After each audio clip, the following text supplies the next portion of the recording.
वर्णन किया गया है, कहा गया अरुणोदय सार्धम तु घटिका त्रियमति वेदो घटिका प्रवासन दर्शनाथ द्रव्य।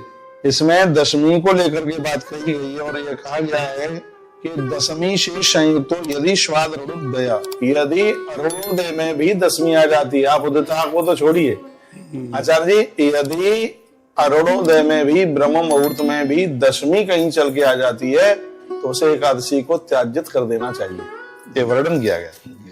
और इसमें कहा गया है कि यदि पहले दिन एकादशी उसमें दशमी आ गई है उसको त्याग दो, और दूसरे दिन एकादशी बिल्कुल भी नहीं है, तुम द्वादशी में व्रत कर लो, तुम्हें एकादशी के व्रत का पुण्य मिलेगा। ये लिखा हुआ है एकादशी यदा लुप्ता पर तो द्वादशी भवेत जी, द्वादशी में एकादशी बिल्कुल लुप्त है, बिल्कुल है ही नहीं, और आप द्वादशी में एकादशी कर लेते हैं तो आपको पूरा का पूरा 11 का ही फल मिलता है। पर इसमें तो लिखा हुआ है कि न करोति है यो मूढ़ा एकादश्याम उपोषणम, जो लोग दशमी वाली एकादशी का व्रत करते हैं स नरो नरकम याति रौरवे तम शाब्दते, उनको 11 का पुण्य तो मिलता नहीं है, रौरव नाम का नरक और मिलता है। यह है इस ग्रंथ में वर्णन किया गया। नारद पुराण एकादशी के लिए, मार्कंडेय पुराण एकादशी के लिए, मार्कंडेय पुराण में भी एकादशी की महिमा लिखा है एकादश्याम उपश्येता पक्षयोर भयोरपि, भविष्य पुराण में लिखा एकादश्याम भुंजीता पक्षयोर भयोरपि। आप दोनों एकादशियों का व्रत करते हैं तभी आपको उसका पुण्य प्राप्त होता है। ये नहीं कि आप एक पक्ष की एकादशी करें और एक पक्ष में आप भोजन कर ले, नहीं। आयुष्यम हरते भरतु सा नारी नरकम ब्रजेत, जो स्त्रियां, अब अच्छा नहीं लगेगा आपको, इसमें लिखा है पति का अपमान, सास ससुर का अपमान, सबका अपमान करती हैं, घर में लड़ाई लड़ती हैं और एकादशी का व्रत करती हैं, तो इसमें लिखा है कि ऐसी नारी पुण्य की आयु का हरण और कर लेती है। इसलिए मैं अपनी माता बहनों को निवेदन करूंगा, और मैं ये नहीं कहूंगा कि गलतियां आपकी ही हैं, मैं आपको बहुत निवेदन पूर्वक कहना चाहूंगा, ये मर्द भी कम नहीं है, बहुत परेशान करते हैं, आप अपने धर्म के ऊपर बिल्कुल अड़िग रहिए। फिर ये सब व्रत कल्याणकारी हैं, बहुत कल्याण करते हैं। भविष्य पुराण में लिखा है यथा शुक्ला तथा कृष्णा तथा कृष्णा तथा तुल्येन मन्यते अस्तु सही वैष्णव उच्यते। लिखा है कि जो वैष्णव लोग हैं, कृष्ण पक्ष की एकादशी और शुक्ल पक्ष की एकादशी में कोई अंतर बिल्कुल भी नहीं है।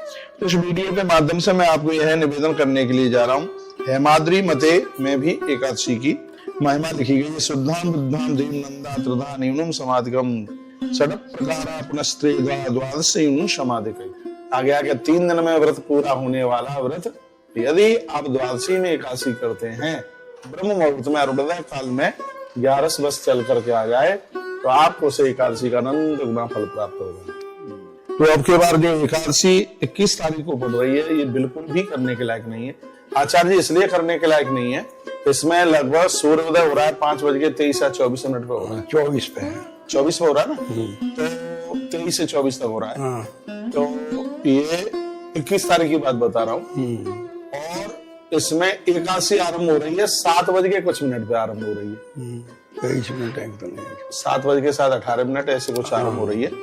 तो अब देखो वो उदिता में भी नहीं है, एकादशी उदिता में भी नहीं है, ब्रह्म मुहूर्त में दशमी और उदिता में दशमी, तो इसलिए हर प्रकार से 21 तारीख का जो एकादशी का व्रत है वो त्यागने के लायक। इसमें आप दान पुण्य कर सकते हैं, व्रत नहीं कर सकते, बिल्कुल ऐसा इस ग्रंथ में वर्णन किया गया है।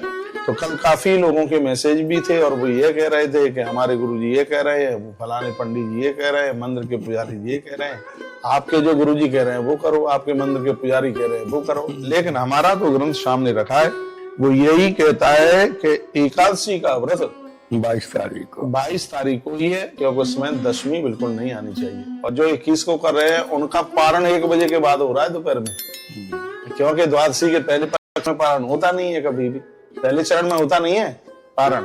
इसलिए ये एक वीडियो के माध्यम से ये बात आपके पास तक पहुंचानी थी। एकादश्या महोरात्रम भुक्त्वा चांद्रायणम चरेत, जो एकादशी को आधी रात्रि तक जाग लेते हैं, भगवान के नाम का कीर्तन करते हैं, उन्हें चांद्रायण व्रत करने का फल तत्काल प्राप्त होता है।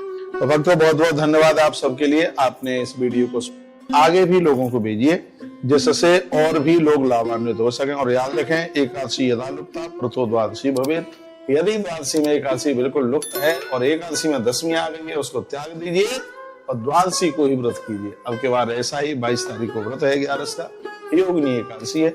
आचार्य जी ग्रंथ में लिखा है कि एक योगिनी एकादशी का व्रत करने से 88,000 ब्राह्मणों को भोजन कराने का फल। इतनी बड़ी महिमा, ताप प्रताप संताप सब समाप्त हो जाते हैं। बोलिए एकादशी मैया की जय हो। आप सभी को 11 की बहुत बहुत मंगलमय बधाई और शुभकामनाएं। ऐसे हमारे साथ जुड़े रहिए और नई नई अपडेट